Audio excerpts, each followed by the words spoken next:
através dos nossos comentários do Facebook, você pode deixar a sua pergunta para o nosso convidado. Pode mandar também através do nosso WhatsApp, que é o 19 99929 1015.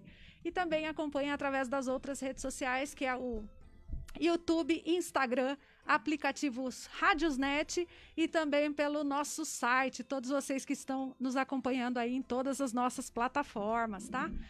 Eu vou apresentar quem é meu convidado que veio hoje bater um papo, um assunto muito importante que a gente vai falar hoje, né? E um assunto muito delicado, acima de tudo. Vou apresentar meu convidado, porque ele tem muitas especializações, e se eu esquecer de alguma coisa, ele vai me corrigir aqui, tá? Ele é psicólogo, mestre em psicologia social pela PUC de São Paulo. Ele é doutorando em saúde coletiva pela Santa Casa de São Paulo. Ele também é professor e coordenador de habilidades em saúde mental na Faculdade de Medicina da Univag, e ele é idealizador do projeto que ele veio falar hoje aqui pra gente, é diretor e idealizador do Memórias Masculinas. Seja bem-vindo ao programa Trocando Ideias, Denis Gonçalves Ferreira. Muito obrigado, Mariana, pelo convite. É um prazer enorme estar aqui com você. Eu acho que é a nossa primeira oportunidade em rádio de poder falar sobre Memórias Masculinas, então gratidão. Ah, que joia! Eu que fico feliz. Eu sei que você tem aí uma agenda muito corrida. Você tá dando aula no Mato Grosso, é isso? Pois é, minha vida é um pouco complicada. Eu moro em São Paulo, mas eu dou aula no Mato Grosso. Então eu viajo toda semana para o Mato Grosso e fico lá 2 ou 3 dias dando aula na Faculdade de Medicina. E em São Paulo eu moro e faço doutorado e faço pesquisas na Santa Casa. Olha só que legal. E aí, eu queria que você falasse um pouco como que você criou aí o projeto Memórias Masculinas, para quem ainda não conhece, se inteirar do assunto. Perfeito. Bom começar com essa pergunta. Desde a faculdade, né, sou psicólogo, então desde a graduação eu estudei violência sexual, na época numa comunidade do Orkut que chamava SOS Abuso Sexual. E aí, por conta dessa pesquisa de iniciação científica na faculdade, eu me interessei muito pelo tema e a partir disso eu comecei a estudar violência sexual e não parei mais. Trabalhei com vítimas de violência sexual em serviços da prefeitura, inclusive na própria prefeitura de Piracicaba, na prefeitura de São Paulo. Trabalhei com palestras de prevenção de violência sexual e aí eu entrei no mestrado na PUC para estudar as violências sofridas por travestis na Cracolândia, e aí nessas violências incluíam violência sexual. E no doutorado, eu estudo os últimos 4 anos, eu estou nos finalmente do doutorado, eu estudo especificamente violência sexual contra homens que fazem sexo com homens, então basicamente homens. E aí no último ano do doutorado eu me dei conta de que no Brasil, por esse tempo todo trabalhando com violência sexual, eu me dei conta de que a gente tinha algumas organizações que atendiam homens que cometeram atos de agressão sexual, inclusive quando um homem é julgado por um juiz em alguma sentença, alguns juízes colocam como pena, inclusive, né, que ele faça parte de um grupo reflexivo para repensar os atos de violência que ele cometeu. Mas no Brasil não tinha nenhuma organização que atendesse homens que fossem vítimas de violência. Eu falei, não, tá errado isso, porque a gente sabe que homens também são vítimas de violência e a gente precisa fazer alguma coisa sobre. E aí eu comecei a reunir um grupo de pessoas, alguns amigos de amigos que trabalham com violência sexual, com pesquisa. E aí no ano passado nós fundamos a Memórias Masculinas, que funciona para atender homens que foram vítimas de violência sexual. Sabe, Denis, quando é um assunto muito delicado, né, a gente falar sobre isso, principalmente as pessoas que estão vivenciando essa dor, né, falar com respeito com essas pessoas, né, pelo sentimento dessa dor mesmo, né. Queria que você falasse um pouco para nós o que consiste, de fato, essa violência sexual. Perfeito, muito boa pergunta, Mariana. A primeira coisa que eu acho que é importante dizer quando a gente vai falar sobre violência, então a gente pode falar sobre histórias de pessoas que estão ouvindo e assistindo a gente. Então, se vocês ficarem mobilizados com alguma coisa que a gente disser, a gente pede, por gentileza, que vocês nos escrevam no site do Memórias Masculinas, enfim, no Instagram, no Facebook, porque a gente oferece atendimento psicológico. Então, se por algum motivo você ficar sensibilizado com as coisas que a gente disser, lembrar de alguma coisa, enfim, fique à vontade para escrever para a gente. Mas é super importante a gente pensar em que é violência sexual, porque a maioria das pessoas e a sociedade, do modo geral, ela imagina que criou um cenário, né, de que violência sexual é o ato de sexo penetrativo de um homem em uma mulher. A gente não consegue conceber socialmente que uma passada de mão, um beijo forçado, um toque por cima da roupa, um toque por baixo da roupa, a exposição à pornografia, todas essas são formas de violência sexual que são tão prejudiciais quanto o próprio sexo penetrativo. Lá no nosso site, na Memórias Masculinas, a gente tem um mapa mental, porque a gente fala de violência sexual com contato, violência sexual sem contato. Desculpa. E aí, nas violências sexuais com contato, a gente discrimina quais são as formas da violência sexual sem contato, a gente discrimina. Tem uma outra forma de violência, que é a exploração sexual, que é quando há as mesmas formas de violência sexual com ou sem contato, mas tem uma questão econômica, financeira por trás. Então, é oferecer uma bala, é oferecer um doce, é oferecer um presente, é oferecer um dinheiro para obter sexo com alguém sem consentimento. Acaba sendo alguma coisa quase que consentida, porque a vítima quer aquele benefício financeiro, mas também é uma forma de violência, só que a gente diferencia violência sexual e exploração sexual.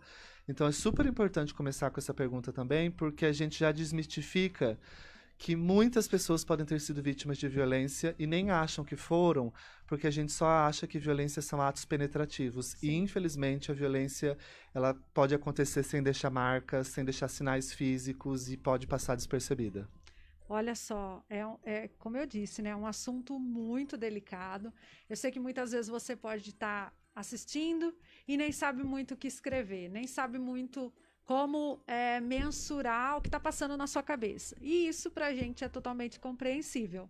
Até porque o objetivo hoje nosso aqui não é você expor os seus sentimentos, nem os seus pensamentos, nem suas vivências. Isso é muito particular de cada um. Nosso programa ele costuma ser um programa em que as pessoas dividem as suas opiniões e experiências. É totalmente compreensível que esse é um assunto em que não se dá para compartilhar as suas experiências de um modo público. Por isso, o projeto Memórias Masculinas foi criado a fim de levar informação para você, e quando você se deparar com essa informação, você conseguir identificar na sua memória, nas suas lembranças, o que isso pode ter acontecido de repente com você, e você nem sabia que sofreu de fato uma violência. Uhum. Então, o nosso objetivo é levar a informação para você compartilhar com outras pessoas, para você ficar ciente de tudo isso na sua vida e na vida das pessoas que convivem com você, né? Hoje vocês têm algum dado de quem são as pessoas que sofrem violência no Brasil? Sim, é super importante você ter dito isso também, né? Porque provavelmente as pessoas não ficam confortáveis de compartilhar experiências de violência publicamente, né? Claro. E é um dos objetivos do Memórias Masculinas, além da gente oferecer atendimento psicológico para homens que foram vítimas, o objetivo também é criar uma cultura de informação a respeito do assunto, porque a gente sabe que quando talvez vocês possam ter escutado o programa, assim, mas meu Deus, tipo, homem ser vítima de violência, como que pode uma coisa dessa? Então a gente tem um objetivo também de informar, que é o objetivo de vocês aqui também, informar a sociedade a respeito da existência dessas violências, tanto com homens quanto com mulheres. Os dados epidemiológicos no Brasil apontam que a maioria esmagadora das vítimas são mulheres, mas a gente não pode desconsiderar que os últimos dados, então a gente tem 2 sistemas de notificação no Brasil e um de denúncia. Então, um é o do Ministério da Saúde, que é o Sistema de Informação e Agravos de Notificação, que é o SINAM. Então, qualquer vítima de violência que chega numa unidade de saúde, aquela notificação ela é compulsória, ela é obrigatória. A pessoa que atender a pessoa vítima de violência tem que obrigatoriamente notificar para a rede de proteção. Então, é um sistema oficial do governo através do SUS. O outro mecanismo de notificação que é oficial também são das secretarias municipais e estaduais de segurança pública. E aí quem reúne esses dados é o Fórum Brasileiro de Segurança Pública, que produz anualmente o Anuário de Segurança Pública. E aí no anuário tem todas as informações de todos os boletins de ocorrência que chegaram a uma delegacia sobre estupro de vulnerável, corrupção de menores e outros crimes. E o último, que é o do Disque Direitos Humanos, antigo Disque 100, que é da Secretaria de Direitos Humanos, da Família, da Mulher de Direitos Humanos, é o nome grande do novo ministério, que aí são denúncias. Então, se eu sei que alguém pode estar sendo vítima de violência, eu ligo no Disque 100 e aí faço uma denúncia. Essa denúncia pode vir a ser uma notificação, mas inicialmente ela é só uma denúncia. Então, esses 3 são sistemas oficiais de notificação. E aí, no último relatório do Disque Direitos Humanos, que é o do Disque 100, 18% das notificações de violência sexual foram contra meninos. Então, é infinitamente menor as mulheres. E um dos objetivos da Memórias Masculinas não é nem dizer quem sofre mais, quem sofre menos. Não é disso que a gente está falando. A gente está falando que mulheres sofrem mais, mas tem 18% de uma população que a gente sabe que são milhões de pessoas que foram vítimas e não tinham espaço de escuta. Né? E essa variação, as pesquisas, né, vão variando de 12, 18, 20 e poucos % de homens que foram vítimas de violência sexual, que chegaram ou a um serviço de saúde, ou uma delegacia, ou foi feita uma denúncia no Disque 100. Esse órgão que você citou por último, o Disque 100, que agora é Disque Direitos Humanos, Isso. né? Ele é pode-se dizer que é uma denúncia anônima? Anônima, exato. É uma denúncia anônima, você disca lá. E é super interessante o Disque 100, é super importante divulgar o Disque 100, porque é para qualquer violação de direito. Então, se eu sei que um idoso está tendo seu direito violado, eu posso ligar. Se eu sei que uma mulher está tendo seu direito violado, uma criança, um adolescente, qualquer violação de direito, eu posso ligar no Disque 100. E aí, qual que é o papel do Disque 100? Ele fica em Brasília, o Disque 100. Ele recolhe essa denúncia e vai transmitir essa denúncia para o órgão de proteção mais próximo do endereço da vítima que você está falando que está sendo vítima de alguma violação. Então, se for uma criança, é um conselho tutelar mais próximo dela. Se for uma mulher, uma delegacia da mulher mais próxima dela. Se for um idoso, uma delegacia, enfim, que atende as pessoas acima de 60 anos, enfim. O Disque Direitos Humanos, o papel dele é produzir, encaminhar essa denúncia para que ela chegue numa unidade de proteção mais próxima da vítima que a gente está relatando. Certo. E aí os demais é o próprio hospital ou a unidade de atendimento, onde a pessoa que sofreu a violência chega, que faz essa comunicação ao órgão para entrar nesses dados estatísticos. Exato. Acontece, eventualmente, da vítima chegar numa unidade de saúde, mas não falar que foi vítima de violência. Uhum. E aí, no exame físico, com a enfermeira, o enfermeiro de modo geral, ou com o médico, a médica, pode-se constatar uma situação de violência, né? E aí, nesses casos, mesmo que a vítima não fale, mas tem um exame físico que está comprovando aquela situação, os profissionais são obrigados a notificar. Se a vítima já chega falando, a notificação dos 2 modos, a notificação é compulsória. Mas ela pode partir da vítima ou ela pode partir do exame físico. Então, imagina se chegar uma menina de 10 anos numa unidade básica de saúde com rompimento de ímen, por exemplo.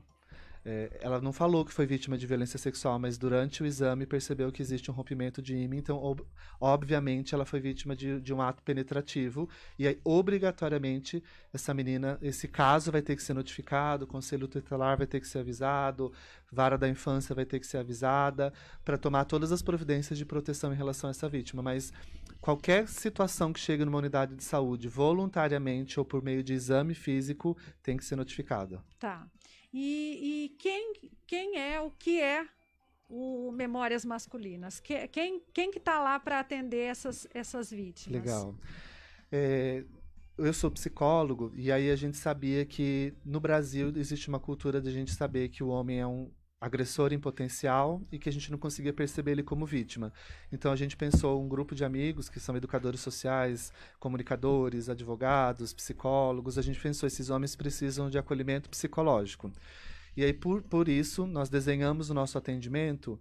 Então, nós temos uma diretoria, né? Nós somos uma ONG, uma organização do terceiro setor, e a gente atende voluntariamente, né, os psicólogos. A gente tem uma rede de psicólogos que são voluntários do nosso projeto, né, da nossa organização, e que atendem homens que foram vítimas. Então, a gente oferece na Memórias Masculinas plantão psicológico para homens que foram vítimas. Então, imagine que você conhece um homem que foi vítima, você é um homem que foi vítima, o caminho entra no site memoriasmasculinas.org, tem uma aba lá que chama Quero Ajuda, E aí tem uma explicação do que é plantão psicológico, que é um atendimento pontual, que é diferente de psicoterapia, que é aquele atendimento mais prolongado. E aí, embaixo dessas explicações básicas do que é um atendimento que a gente oferece, tem um cadastro simples, que é com nome, data de nascimento, telefone e e-mail e a cidade que a pessoa está falando. E aí essas informações vão para o nosso WhatsApp. E aí, chegando no nosso WhatsApp, a gente faz a vinculação, um link entre um psicólogo voluntário com esse homem que foi vítima. E aí a gente marca um atendimento de plantão psicológico para esse homem. E aí ele é atendido com sigilo, com confidencialidade. Nós oferecemos treinamento para todos os nossos voluntários. Então, todos os nossos voluntários têm algum tipo de expertise em relação ao tema, sabem o que é violência, sabem como que é acolher casos de violência. E no caso dos homens, principalmente, né, eu também sou voluntário, além de ser idealizador, sou um dos fundadores, sou diretor executivo, eu também sou psicólogo voluntário nos atendimentos. Então, essa semana eu fiz atendimento de homens que estão acima de 60 anos, em que as violências aconteceram antes dos 10 anos de idade e que eles nunca tinham falado absolutamente nada para ninguém. Então, eles estão carregando essa história sozinhos por, no mínimo, 50 anos. Então, todos os nossos voluntários são treinados para acolher histórias como essas, para dar conta. É óbvio que a gente não promete que vai resolver a história das pessoas, porque seria uma promessa falsa, a gente não dá conta disso, mas o que a gente promete é produzir um acolhimento, uma ressignificação dessa experiência e um acolhimento mesmo. Você falou no começo que é feito um atendimento, que você falou que era diferente da psicoterapia. Como que o que é isso que você quis dizer com isso? É legal também. Todas as perguntas estão ótimas e a gente não combinou isso, que é maravilhoso, né? Que eu não entendi mesmo. Aí eu fico assim, nossa, o que será que ele quis dizer com aquilo? Mas você sabe... Eu vou pedir para ele falar de novo. Mas você sabe que as pessoas não conhecem mesmo, né? Então, você eu quebrei o braço, eu vou no plantão ortopédico. Quando a gente fala plantão psicológico e não é psicológico, o que é isso? Então, no final dos anos 60, e é super interessante dizer isso, que o plantão psicológico é uma modalidade de atendimento brasileira. Não é uma modalidade de atendimento como as outras modalidades todas que são exportadas da Europa e dos Estados Unidos. No final dos anos 60, os psicólogos e professores da USP deram conta de que algumas pessoas estavam com sofrimento tão intenso e tão iminente que um atendimento, mas em que aquele atendimento tivesse uma escuta qualificada, um tempo para a pessoa pensar e processar aquelas informações e dar uma devolutiva para ela, dizer, olha, eu sinto muito o que está acontecendo isso com você, estou aqui para o que precisar. Esse atendimento que é pontual, que pode ser um atendimento, 2 atendimentos, tem plantão psicológico que vai até 4 ou 5 atendimentos. Mas geralmente o plantão psicológico ele costuma ser um atendimento que pode durar de 30 minutos a 2 horas. Diferente da psicoterapia, que são 50 minutos de atendimento, mas por tempo indeterminado. Sim. Então, plantão psicológico é para dar conta de alguém que está com sofrimento intenso. Imagina quando você está com o braço quebrado, você tem que ir no plantão para colocar um gesso, para fazer uma cirurgia e tal. Quando você está com sofrimento intenso, você vai a um plantão psicológico para dar conta desse sofrimento intenso. Então, você pode falar da sua história de vida todinha. Óbvio que não dá para falar com detalhe de tudo, mas o objetivo do plantão é para trabalhar aquela situação que produz aquele sofrimento pontual específico. Naquele momento. A pessoa está ali e eu vou enlouquecer se eu não falar disso nesse minuto. Exato. Eu preciso entrar em contato com o plantão psicológico, porque eu preciso falar com alguém agora. Exato. Porque está doendo muito e eu não estou conseguindo lidar com essa informação dentro de mim. Sinto que é chegado o momento de falar sobre isso. E aí a pessoa entra no site. Isso. Faz um pré-cadastro com algumas informações simples. Isso. E o atendimento é totalmente sigiloso. Totalmente. É só o atendente que vai ter acesso a essa informação e a pessoa que está contando. Mas ninguém vai saber disso. Mais ninguém. O que a gente faz por conta do próprio Conselho Federal de Psicologia, como são pacientes, a gente precisa ter prontuários desses pacientes. Então, essas informações do cadastro que ela preenche, que são simples, eles viram um cadastro para a gente. E o psicólogo que fez o atendimento, ele precisa produzir um relatório de atendimento. Esse relatório de atendimento não é para entrar nas miúcias do que foi dito, porque não interessa a ninguém. senão a gente estaria rompendo com o sigilo do atendimento. Esse relatório de atendimento é para se eventualmente alguém quiser consultar os nossos prontuários, a gente fez o atendimento naquela data, foi o psicólogo tal que atendeu, o atendimento durou 1h40 minutos, então são informações pontuais daquele atendimento. Mas tudo que é dito em sigilo, por conta de uma questão do Conselho de Psicologia, Conselho Federal de Psicologia, nós não podemos abrir o sigilo dos atendimentos, a não ser que a pessoa esteja se colocando numa situação de risco ou esteja colocando outra pessoa numa situação de risco. Nesses casos, a gente tem o direito legal, a obrigatoriedade legal de abrir o sigilo. Em casos que a pessoa não está em risco e não tem alguém em risco por conta de alguma vontade da pessoa, nós mantemos isso em sigilo e não abrimos para absolutamente ninguém. Então, é super importante falar isso, porque tudo que é dito para a gente não pode dizer que morre ali porque ecoa, né? Porque vai ecoando nas próprias emoções da pessoa. Mas a gente, por lei, pelo Código de Ética do Conselho Regional e Federal de Psicologia, nós não podemos abrir as intimidades das pessoas. Então, acho que é muito importante dizer isso. Os atendimentos são feitos por voluntários, são treinados com muito sigilo. Certo. Nós vamos mandar um salve para quem está nos acompanhando aí. Sei que temos várias pessoas que estão nos acompanhando, porém não identificadas. Isso para a gente não importa, porque a gente hoje veio aqui passar informação. Se você está assistindo, é porque esse assunto compete a você e, de repente, passar para outras pessoas as informações que você recebeu aqui. De repente, você conhece alguém que está passando por uma situação similar e aí você pode dar esse toque para a pessoa. Olha, tem o pessoal do Memórias Masculinas, por que você não vai lá, né? De repente, para você seja uma opção de você passar para frente o que você está ouvindo aqui. E já é válido para a gente precisa de pessoas que passem à frente essas informações. Vamos mandar um alô para quem está nas nossas redes sociais. Alô, alô! Alô, alô! Olha só quem chegou por aqui mandando um boa tarde, César Araújo, falando meu amigo Denis é um espetáculo. E é mesmo, viu? Olha só o Allen César Miranda mandando boa tarde a todos do Portal Nova 15. Boa tarde, Allen. Marcos Alves mandando boa tarde, Mariana Meneghini. Boa tarde, Denis. Boa tarde. Olha só quem chegou aqui diretamente de Goiás. Ela, Oli Nunes Jacobina. Boa tarde, Oli. Que bom que você veio. Fico feliz de tê-la aqui conosco, viu? César tá mandando aplausos para nós, ó. Falou assim, ó, é um excelente profissional com riquíssimo conteúdo para passar. E isso é verdade mesmo. Ele tá dando um show aqui que ele fala muito bem. A Vera Silva mandando boa tarde, amiga linda, saúde e sucesso, um abraço. Um abraço para você também, Vera, que bom tê-la aqui nessa tarde conosco, viu? E a Tita Apolinário chegando também, mandando um super boa tarde para nós, muito obrigada. Nós vamos fazer um pequeno intervalo comercial, daqui a pouco a gente está de volta, fica ligado. Nova 15. Ligue na Melhor e entre nesse clima. Você já passou por momentos em que estamos a fim de preparar aquela refeição para a família com liberdade, sem ter medo de terminar o gás enquanto estamos cozinhando? Tudo isso sem contar os valores para a troca, né? Morri!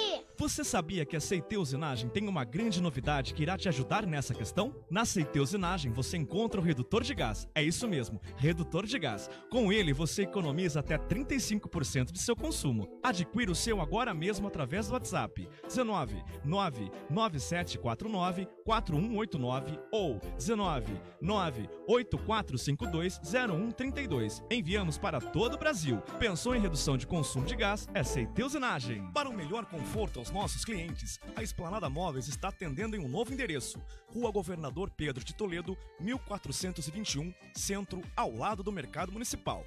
E toda mãe merece o melhor presente. E no Esplanada Móveis temos o presente ideal para sua mãe. Confira nossas promoções para a semana do Dia das Mães. Cama Box Casal, 10 de 212,90. Estante Home Painel, 10 de 139,90. Guarda-roupas Casal, 10 de 179,70. Armário de cozinha completa, 10 de 399,90. Conjunto sala de jantar, 10 de 249,90. Sofá de 2 e 3 lugares, 10 de 329,90. Tudo sem juros no cartão. Ofertas exclusivas para a loja de Piracicaba. WhatsApp 11 94238 2777. 11 94238 2777. Nosso site esplanadamóveis.com.br. Esplanada Móveis, Rua Governador Pedro de Toledo, 1421, Centro, Piracicaba. O sorriso é a marca do brasileiro. É a minha, a sua marca. Então, bora deixar esse sorriso aí de primeira? Agende uma avaliação na Sorridentes, a rede de clínicas odontológicas mais premiada da América Latina. Só lá você tem acesso a atendimento de primeira, conforto de primeira e conveniência de primeira. Tudo no mesmo lugar. Por isso, meu povo, sorriso de primeira é Sorridentes. Ligue 0800 601 1520 ou acesse sorridentes.com.br. Está precisando de bateria? Nós temos todas que você precisa a partir de R$ 115. Temos bateria para carros, motos, caminhões, além de baterias originais de veículos nacionais e importados. Nosso socorro é 24 horas por dia, de segunda a segunda, e estão à sua disposição. Entrega e instalação gratuita. Saiba mais pelo WhatsApp 19 971576491 ou 19 994190687. Rede única de baterias. As melhores músicas. Nova 15. Aê, estamos de volta com o programa Trocando Ideias, agora 16 horas mais 29 minutos. Hoje eu recebo aqui nos estúdios da Nova 15 o Denis Ferreira, que veio aqui falar um pouco sobre o projeto que ele participa, que ele idealizou, que é um projeto chamado Memórias Masculinas, tá? É um projeto onde ele passa aí, faz o suporte psicológico para homens vítimas de violência sexual, tá? Não precisa ser uma violência necessariamente que tenha acabado de acontecer, pode ser uma coisa que tenha acontecido, como ele falou no bloco anterior, que ele está atendendo homens de 50 a 60 anos que foram vítimas de violência sexual quando tinham 10 anos de idade, né?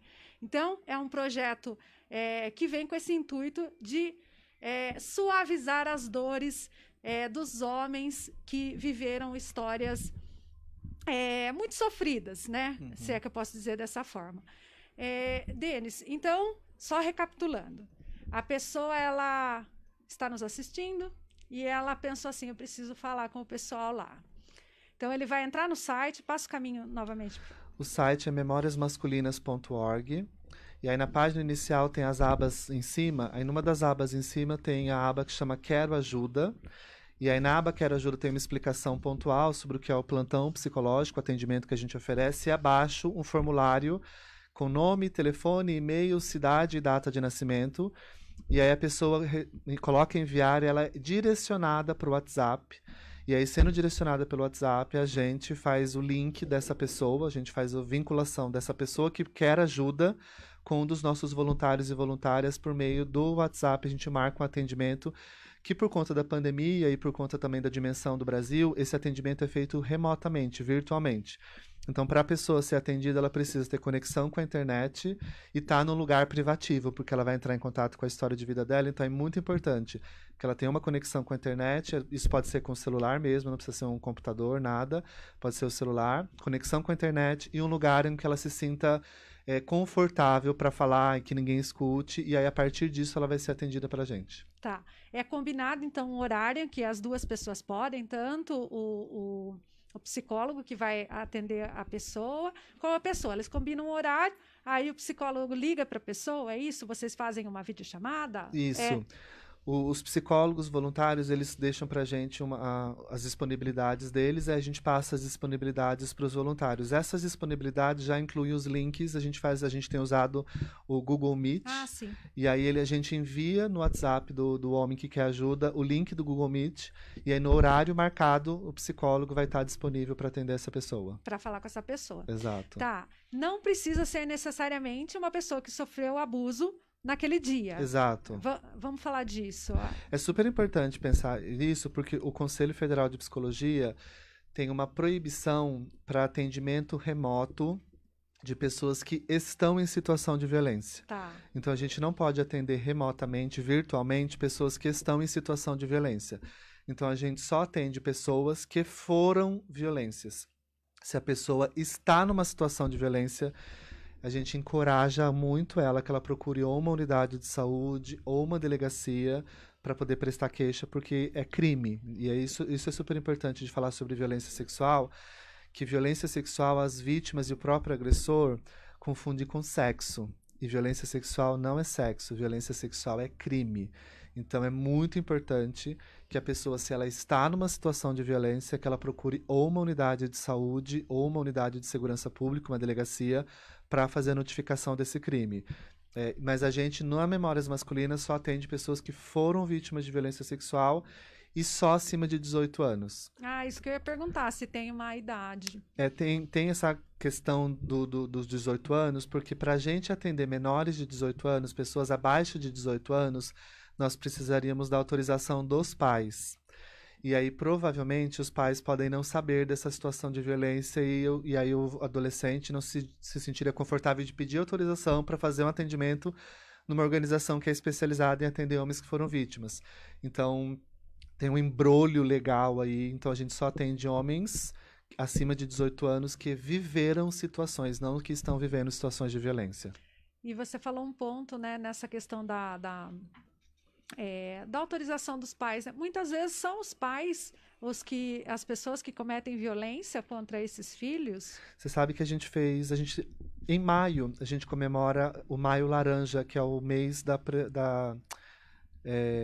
a gente comemora em maio o mês que fala, né, que discute a prevenção de violência sexual e exploração sexual contra crianças e adolescentes por conta do caso da Araceli nos anos 70, se eu não me engano, que foi brutalmente sequestrada, assassinada, estuprada e morta no dia 18 de maio. E aí, por conta disso, a gente comemora em maio, o Dia Nacional, né, de Proteção e Prevenção à Violência e Exploração Sexual. Na quarta-feira, a gente está fazendo lives no Instagram da Memórias Masculinas, e na quarta-feira a gente falou sobre os cenários da violência sexual, onde que as violências sexuais acontecem. E aí a gente criou um cenário idealizado na nossa cabeça de que as violências sexuais acontecem fora de casa e que os agressores sexuais estão em ruas ou becos escuros esperando pessoas passar para eles agredirem sexualmente. E essa é uma fantasia. Mais de 80% das violências sexuais, ou próximo de 80% das violências sexuais contra crianças e adolescentes acontecem dentro da própria casa e são realizadas por pessoas conhecidas da própria vítima. E aí também a gente tem no imaginário de que o homem é o agressor, e majoritariamente os homens são agressores sexuais tanto de meninos quanto de meninas. E figuras próximas, então é o pai, é o tio, é o irmão mais velho, é o avô, é o vizinho, o primo, são pessoas próximas, majoritariamente. Mas mulheres também podem ser agressoras sexuais. Então a gente já recebeu homens que foram vítimas de mulheres, então mães, tias, irmãs mais velhas, cuidadoras, professoras, enfim. É óbvio que é uma minoria comparado com os agressores sexuais masculinos, mas mulheres também podem ser agressoras sexuais de meninos. E falando ainda disso, né? O quanto as mulheres têm um suporte nesse quesito muito maior também do que os homens, né? Quando se fala em violência sexual, só consegue realmente pensar no homem como agressor, nunca o homem como vítima, né? A gente tem isso fixado na cabeça e não é uma realidade, Exato. né? Isso que me mobilizou ano passado para criar a organização, porque eu falei, meu Deus, eu já atendi como psicólogo vários homens que tinham históricos de vítima de violência, mas para eu atender como psicólogo, eles tinham no mínimo uma condição econômica capaz de chegar no consultório particular para ser atendido. Falei, quantos homens no Brasil passam por essa realidade? Infelizmente, a gente lamenta muito por isso, e que nunca falaram para ninguém. Eu lembro de ter atendido, só contando um caso, porque às vezes os casos mobilizam muitas pessoas. Tem mais ou menos uns 8 anos que eu atendi um senhor de 60 anos, mais ou menos, eu não lembro exatamente a idade, e ele me procurou porque ele estava com disfunção erétil. Então ele era casado com uma mulher, tinha 3 filhos, feliz da vida, só que ele não estava conseguindo mais ter relações com a esposa. E aí ele me procurou no consultório dizendo assim, olha, eu tô com um problema psicológico porque eu devo ser gay.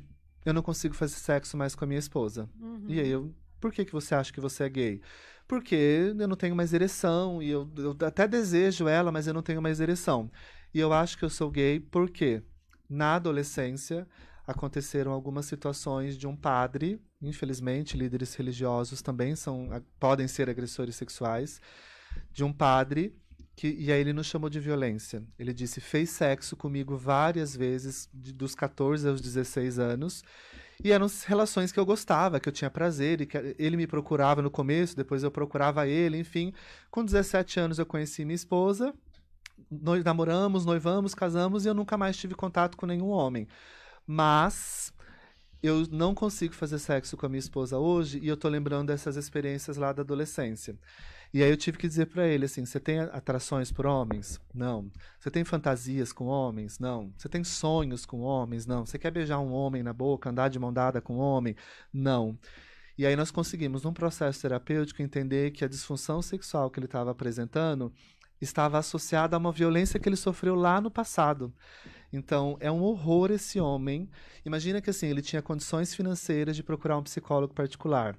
Quantos estão passando por situações muito parecidas ou até piores e não vão ter acesso ao atendimento psicológico gratuito, porque não tem condições financeiras. A gente pensar, 90%, 80% da população brasileira ganha um salário mínimo, então não tem dinheiro de pagar psicoterapia.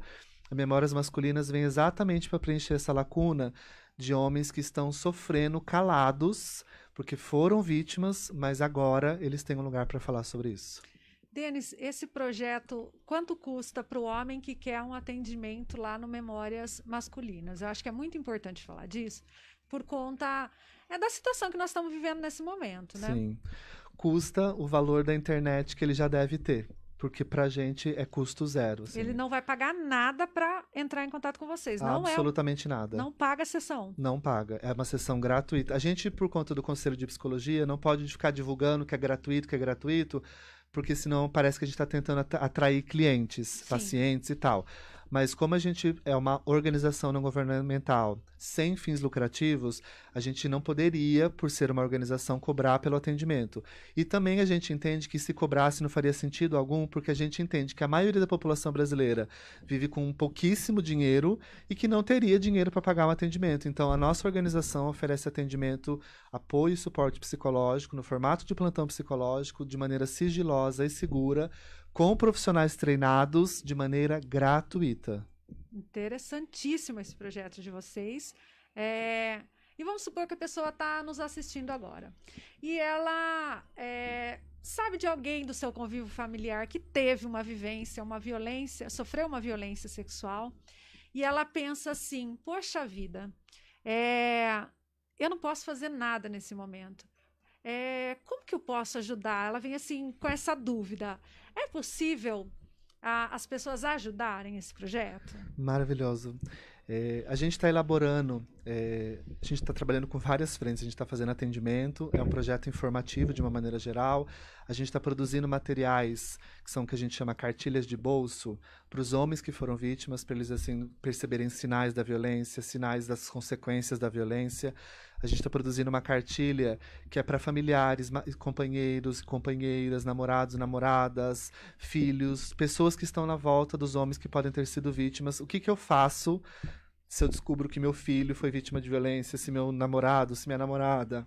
Desculpa, só pessoas do sexo masculino, sexo e gênero masculino.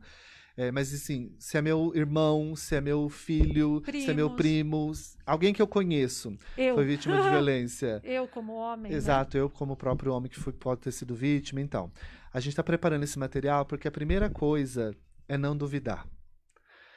Porque, como você já tinha dito anteriormente, no Brasil a gente não consegue nem imaginar que homem pode ser vítima. Então, o nosso primeiro trabalho é desmistificar, dizendo que sim, homens são vítimas de violência, sim, na infância, na adolescência e também na idade adulta, infelizmente. Então, a primeira coisa é não duvidar.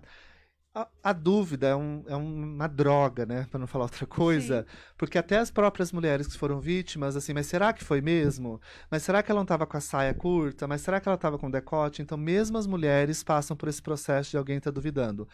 Então, a primeira coisa quando a gente sabe de alguém que foi vítima de violência é não duvidar. E aí, esse não duvidar é ser uma postura ativa de reconhecer que aconteceu. Eu sempre digo nos atendimentos, assim, eu sei que no atendimento o homem vai falar, foi vítima de violência. E eu escuto isso semanalmente. E semanalmente, diariamente, quando eu escuto, eu digo, eu lamento que isso tenha acontecido com você. Porque não era para acontecer. Então, quando eu digo isso para a pessoa, primeiro, eu não estou duvidando dela. E segundo, não é alguém que eu conheço, não é alguém da minha família, não é alguém que eu tenho nenhum tipo de vinculação afetiva. Mas eu lamento que aconteceu, porque não deveria acontecer com absolutamente ninguém.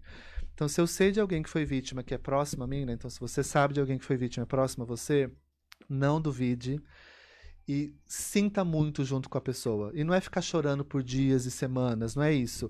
Mas é oferecer para ela todo o suporte, dizer para ela, você quer falar mais sobre isso? Você não quer mais tocar no assunto? Você quer procurar uma delegacia? Você não quer procurar uma delegacia? Você quer assistir um filme para distrair, para conversar sobre qualquer outra coisa? Eu estou com você independente de qualquer coisa. Essa postura de eu estou com você é extremamente necessária para as pessoas que foram vítimas, tanto para mulheres quanto para homens.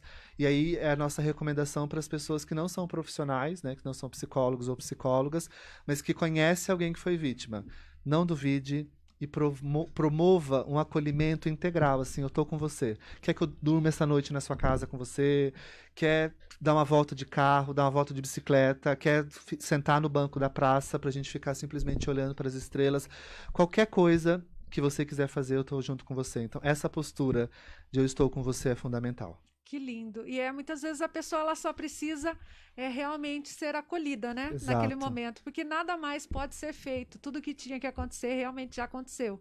É preciso apenas ressignificar tudo isso e continuar a vida, seguir, porque é possível seguir após ter uma violência, Exato. né? Não é a coisa mais fácil do mundo, mas os psicólogos e a equipe lá do Memórias Masculinas, o Denis, com certeza eles estão aptos a ajudar você a lidar melhor com as suas dores, né? É preciso lidar com tudo isso, né? Às vezes, cada um no seu tempo, né? Algumas pessoas exatamente quando sofrem a violência, outros com o passar dos anos, bem como o Denis disse, casos aí de pessoas de 50, 60 anos, que só agora tiveram oportunidade, de repente coragem, de falar sobre esse assunto, reviver essa dor, para que ela seja ressignificada e então poder levar a vida e olhar para isso com outros olhos, Exato. né? Você falou uma coisa que é super importante, Mariana, porque a gente não tem como voltar atrás e desfazer o que aconteceu. A gente não promete isso, não propõe isso, porque não tem como fazer terapias de regressão como se não acontecesse. Aconteceu, nós reconhecemos, nós lamentamos, estamos com você. E a gente trabalha no processo de ressignificação. O que é esse processo de ressignificação, que foi a palavra que você usou e a gente usa bastante? Geralmente, porque é homem vítima de violência, e geralmente os maiores agressores sexuais são homens, ele já se sente confuso em relação à sua própria orientação sexual, porque ele diz assim, meu Deus, eu sou um menino e tem um homem fazendo essas coisas comigo que não deveria fazer.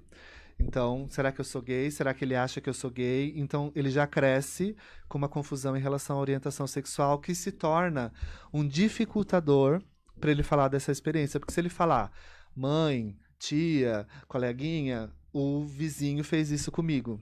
Todo mundo pode dizer assim, então você é gay, por isso que ele fez isso com você.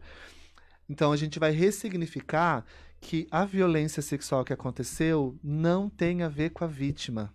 Isso é super importante, parece frase de efeito, de impacto, mas é importante as pessoas reconhecerem isso. A violência sexual não tem a ver com a vítima, tem a ver com o desejo inadequado, inapropriado e criminoso do agressor sexual. Então, quando a gente, no processo de plantão psicológico, consegue colocar as coisas no lugar, eles dizem assim, mas eu sabia que ele estava pelado e eu entrei no quarto mesmo assim. Não teve problema. O problema foi ele ter feito o que fez com você. Mas eu sabia que ele estava excitado e mesmo assim eu sentei no colo dele. O problema não foi você, o problema era ele que não podia deixar você sentar no colo dele ou tocar no seu corpo ou mostrar pornografia ou qualquer coisa do tipo. Então, esse processo de dizer quem tem a responsabilidade da coisa é exatamente ressignificar, porque a pessoa, às vezes, ela fica 20, 30, 40 anos carregando uma responsabilidade que não é dela. Ela era uma criança que não sabia nada sobre sexo, que tinha curiosidades, porque crianças são curiosas naturalmente, mas que o agressor ou a agressora sexual se aproveitou dessa oportunidade da curiosidade da criança, enfim, da falta de educação sexual da criança para abusar sexualmente dela. E aí, no processo do plantão, a gente ressignifica. E aí a gente também trabalha uma questão de linguagem, porque quando a gente fala de culpa é uma palavra quase do linguajar judaico-cristão. E quando a gente fala de violência sexual é crime. Então não é alguém que é culpado por isso, alguém é responsável, porque crime tem responsáveis. Então, no processo de plantão psicológico, a gente trabalha inclusive a linguagem, diz assim, eu me sinto culpado, mas foi um crime.